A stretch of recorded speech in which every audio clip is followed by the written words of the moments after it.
नमस्कार, मैं विक्रम और आप देख रहे हैं जर्नलिस्ट यूपी लाइव न्यूज। देश दुनिया की तमाम बड़ी खबरों को देखने के लिए हमारे चैनल को तुरंत सब्सक्राइब करें और कमेंट बॉक्स में अपनी अमूल्य राय जरूर दें। आइए आपको दिखाते हैं इस वक्त की सबसे बड़ी खबर। आरएसएस के मोहित माधव ने डॉक्टर प्रीति श्रीवास्तव को सेवा संस्कार राष्ट्र निर्माण पर दिया महत्वपूर्ण विचार।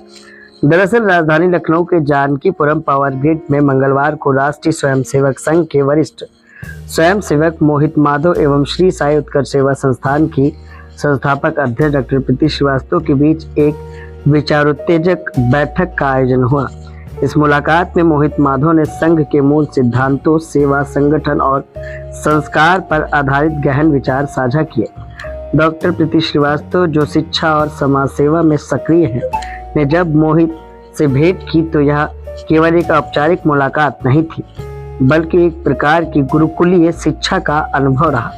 माधव ने बताया कि सच्ची सेवा वही होती है जिसमें स्वार्थ का पूर्ण अभाव हो और राष्ट्र सर्वोपरि है।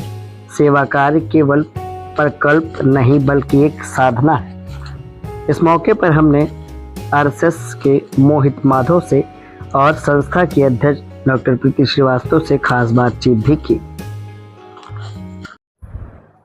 श्री साई उत्कर्ष सेवा संस्थान के साथ आज आरएसएस के आप सदस्य रहे हैं जी। क्या कुछ वार्ता हुई है एनजीओ के साथ, प्रकृति के साथ, तो क्या कुछ कहना चाहेंगी आज तरह से जो सामाजिक संस्था आजकल काम कर रही हैं उनके बारे में, क्योंकि संस्थाओं को जागरूक करने के लिए कल भी आपने बैठक की और आज भी श्री साई उत्कर्ष सेवा संस्थान के साथ?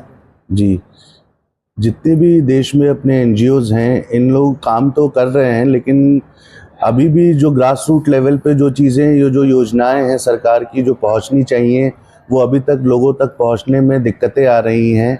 और जो संस्थाएं ऑलरेडी काम कर रही हैं वो उस लेवल तक नहीं कर पा रही हैं कि जिससे कि सारी चीज़ें जो हैं हर एक इंसान तक पहुंच पाए और वो लाभ ले पाएँ उस चीज़ के लिए। उसमें क्या सुधार करनी चाहिए और क्या किस तरीके से उसको और अच्छे तरीके से एग्जीक्यूट किया जाए ग्राउंड लेवल पे, कि जिससे कि वो चीज़ें सारे लोगों तक पहुंच सके। हम लोगों ने डिफरेंट स्कीम्स के बारे में जानकारी भी इन लोगों को दी। जो भी एनजीओज़ के लोग जो पार्टिसिपेट किए थे उनको लोगों को हम लोगों ने बताया कि जैसे वुमेन डेवलपमेंट, चाइल्ड डेवलपमेंट में क्या स्किल्स के लिए किया जा सकता है, वुमेन्स के लिए जो वर्किंग लेडीज़ हैं उनके लिए क्या क्या प्रिविलेजेस डेवलप किए जा सकते हैं। जैसे कि आजकल देखा जा रहा है वर्किंग वुमेन्स के लिए वर्किंग हॉस्टल की रिक्वायरमेंट बहुत ज़्यादा है, जो कि बड़े शहरों में दिक्कत हो रही है उनकी सिक्योरिटी के फ्रंट पे।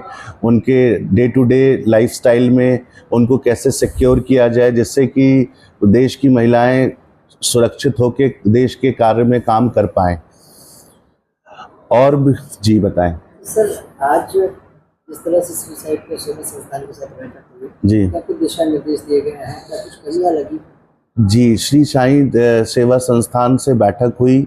इन लोगों से इनके कार्य के बारे में, पहले के कार्य के बारे में जानकारी ली गई और इनके जो आगे के जो कार्यशैली कैसी होनी चाहिए उस पर हम लोगों ने डिस्कस किया और चीज़ों को बताया कि आगे आप किस क्षेत्र में काम करें, जो जहाँ पे ज़रूरत है।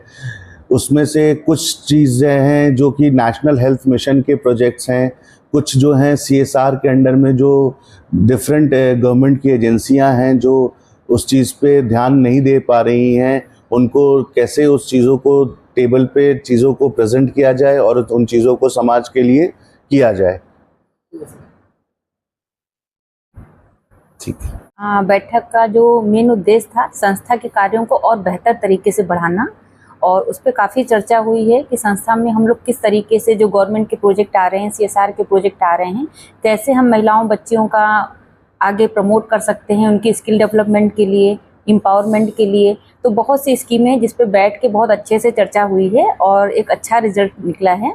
तो ये हुआ कि आगे आरएसएस और जो संस्था है मिलकर एक अच्छा काम कर सकती हैं। जो दिशा निर्देश दिए गए हैं, सर ने जो दिशा निर्देश दिए हैं बहुत ही अच्छे हैं, उस पर आगे प्रमोट करने का और कार्य करने का हम लोग सुचारू रूप से तैयार करेंगे। किन विषयों पर काम किया है? देखिए, संस्था तो बेसिकली कई चीज़ों पर काम कर रही है, लेकिन अभी जो प्रेजेंट टाइम में है वो हेल्थ पे ही है फोकस। उसके अलावा वुमेन एम्पावरमेंट है, सैनिटेशन है और स्किल डेवलपमेंट है, ट्रेनिंग प्रोग्राम है, ऐसे कई प्रोग्राम चल रहे हैं।